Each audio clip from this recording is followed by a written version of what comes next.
In this video, I will solve the Schrodinger equation of a harmonic oscillator.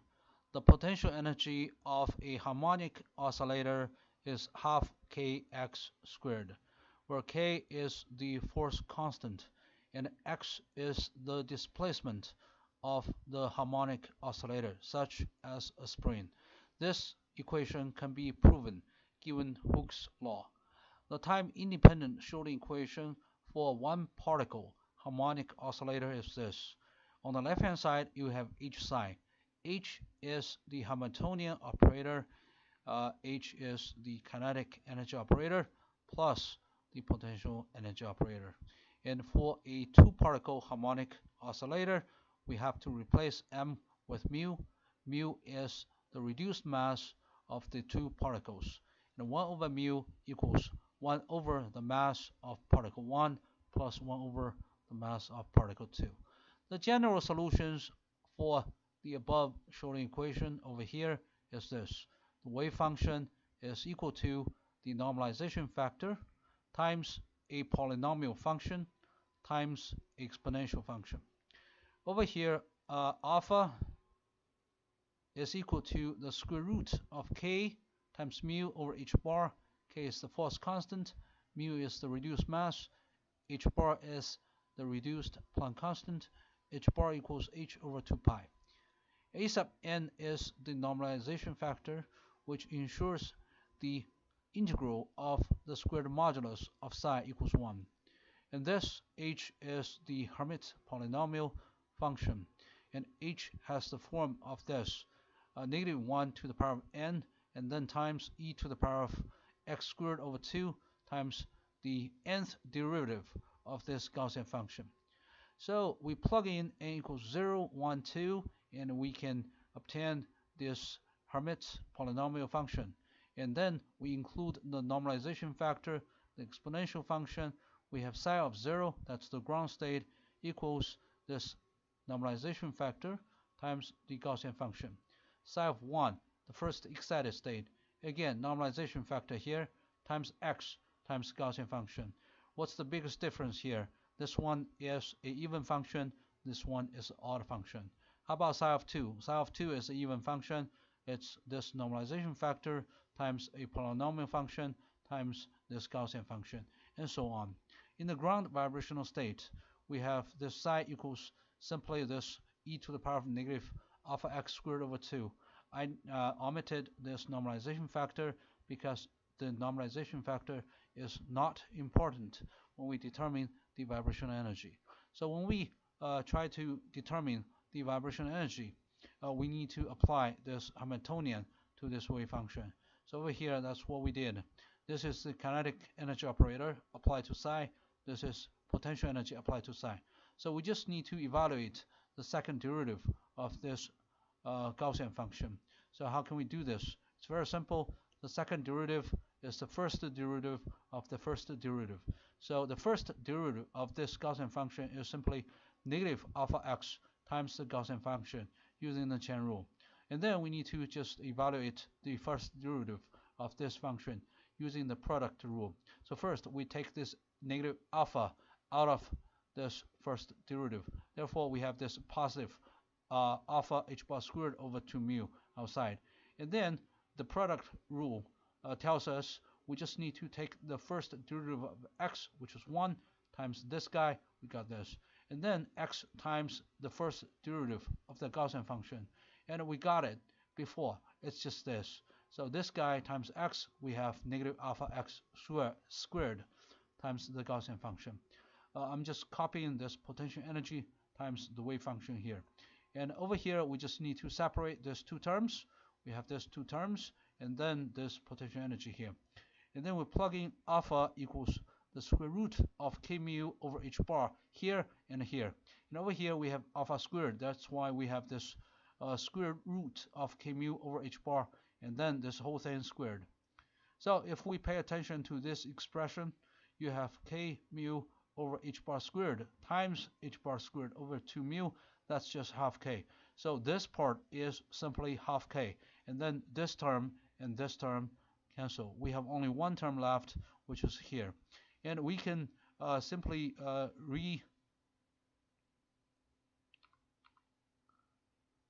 reorganize this equation. Again, if we simply replace h bar with h over 2 pi, we have half times h times 1 over 2 pi times the square root of k over mu here.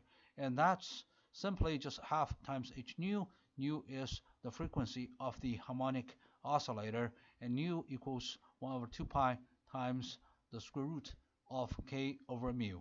The general solutions are this: psi sub n, n is the quantum number of the vibration, equals the normalization factor times the Hermite polynomial function times this Gaussian function.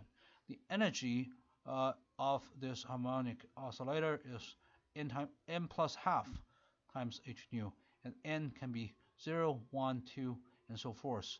And nu is, again, the frequency of the harmonic oscillator. Nu equals 1 over 2 pi times the square root of k over mu. This vibration energy can also be written as n plus half times h bar times this omega. H bar is h over 2 pi, and this omega is 2 pi times this nu, and omega is called the angular frequency of the harmonic oscillator. And if we look at this picture, this curve, this quadratic function is potential energy surface. And if we look at the wave function, the first one is Gaussian function. The second one is x times the Gaussian function. Therefore, this is an odd function. Over here, this is actually 2 alpha x squared minus 1. This polynomial function times the Gaussian function. And 2 alpha x squared minus 1 is an even function. Okay, it's over here.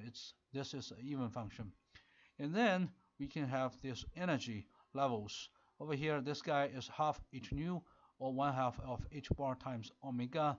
And the second energy level is 2/3 times h nu, or 2/3 times h bar times omega. Over here, this one is 2.5 times h nu, 3.5 times h nu, 4.5 times h nu.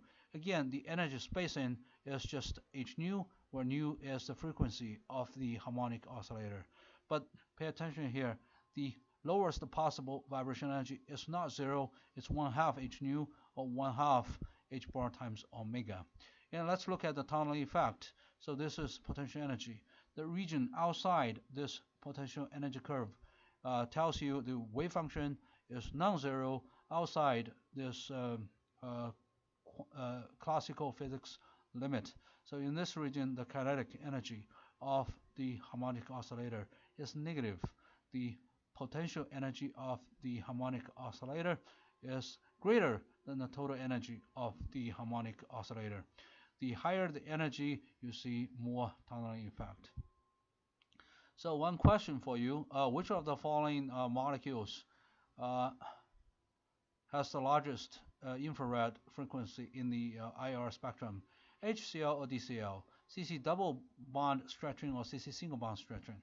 So hint, the vibrational energy is n plus half h nu, and the energy of the infrared photon absorbed by the molecule is equal to h times the frequency of the photon equals, okay, over here we are assuming most particles occupy the ground vibrational state.